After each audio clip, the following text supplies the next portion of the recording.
Mobiles और computers में आप सभी गेम तो एंजॉय करते ही हैं, जिसके लिए चाहिए आपको बेस्ट क्वालिटी का ग्राफिक कार्ड। तो क्या होता है ग्राफिक्स कार्ड, ग्राफिक यूनिट क्या प्रोसेस करती है और ये हमारे लिए क्यों जरूरी है। किसी भी मोबाइल या कंप्यूटर की डिस्प्ले में कई सारे पिक्सल्स होते हैं, जहां बेसिक स्क्रीन 720p में 1 मिलियन पिक्सल्स होते हैं और अगर हम बात करते हैं 4K की तो उसमें होते हैं 8 मिलियन पिक्सल्स। अब जो 8 मिलियन पिक्सल्स हैं उसमें क्या दिखाना है और कैसे दिखाना है, जिसके बाद आप जो भी वीडियो या गेम एंजॉय कर रहे हैं तो जो भी आपके सामने इमेज फॉर्म हो रही है वो सारा काम होता है ग्राफिक्स कार्ड का। आज के टाइम में हम इसको अलग से लेकर के लगाते हैं, पर पहले ये मदरबोर्ड का ही एक पार्ट हुआ करता था। इसके बाद हम आते हैं इंटेल और AMD, जहां पर हम बात करेंगे इंटीग्रेटेड GPU की, यानी कि जो आपका प्रोसेसर है उसी का एक पार्ट बना बैठा है ग्राफिक यूनिट, जो कि ग्राफिक्स को सॉल्व कर रही है और उसे प्रोसेस कर रही है और बता रही है कि आपकी स्क्रीन पर कौन सी चीज कहाँ दिखानी है। अगर हम बात करते हैं मूविंग कंटेंट की तो ये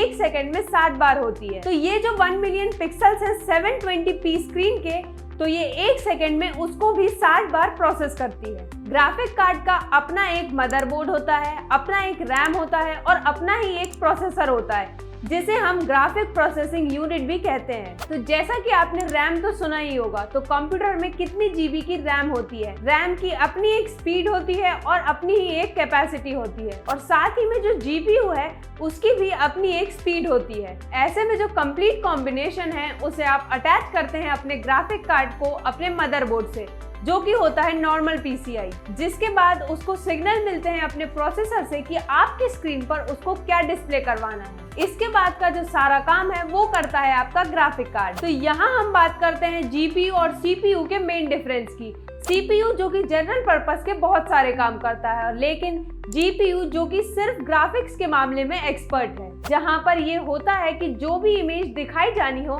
उसे पहले पॉलीगन्स में डिवाइड करते हैं कि उसमें से क्या क्या पार्ट जुड़कर कम्युनिटी इमेज बनाएगी। ये जो प्रोसेसिंग यूनिट है जिसमें कि आपने स्क्रीन को टुकड़ों में तोड़ दिया और उसे इंडिविजुअली पैरेलल सॉल्व किया। रैम में जो पिक्सल्स की टेम्पररी इंफॉर्मेशन स्टोर थी उसे कंबाइन करके आपके सामने कंप्लीट इमेज आ गई। तो ये जो काम होता है वो सारा होता है ग्राफिक्स कार्ड का, और ऐसे में जो आउटपुट होता है वो भेजा जाता है आपके मॉनिटर के पास। तो ऐसे में जब रैम के पास जो आउटपुट जाता है, जिसके बाद जो आउटपुट है वो आपके मॉनिटर पर दिख जाता है। इसके लिए जो ट्रांजिस्टर आपके GPU में लगे हुए होते हैं वो कई बार CPU से भी ज्यादा होते हैं। ये अपने आप में ही काफी कॉम्प्लेक्स चीज है, हालांकि इसकी वर्किंग इतनी कॉम्प्लेक्स नहीं है क्योंकि ये टुकड़ों में काम करता है, और इसके लिए जो पावर सप्लाई चाहिए होती है वो कई बार मदरबोर्ड से नहीं मिल पाती है। तो इसके लिए हमें अलग से डायरेक्ट कनेक्शन करना पड़ता है। अगर आपका ग्राफिक कार्ड स्ट्रॉन्ग नहीं है और आप गेम खेल रहे हैं तो गेम में आपके सामने पेड़ और रोड की ग्राफिक्स बनते नजर आते हैं। तो ऐसे में जो GPU है वो गेम की स्पीड के साथ कॉप अप नहीं कर पाता है। अगर आपके पास अच्छा GPU है तो सारे काम अपने आप हो जाते हैं। तो ये थी ग्राफिक कार्ड के बारे में कुछ जानकारी। अगर आपको ये इन्फॉर्मेशन अच्छी लगी हो तो please like, share and comment on this video, और ऐसी कई सारी इन्फॉर्मेशन के लिए हमारे चैनल को सब्सक्राइब करें।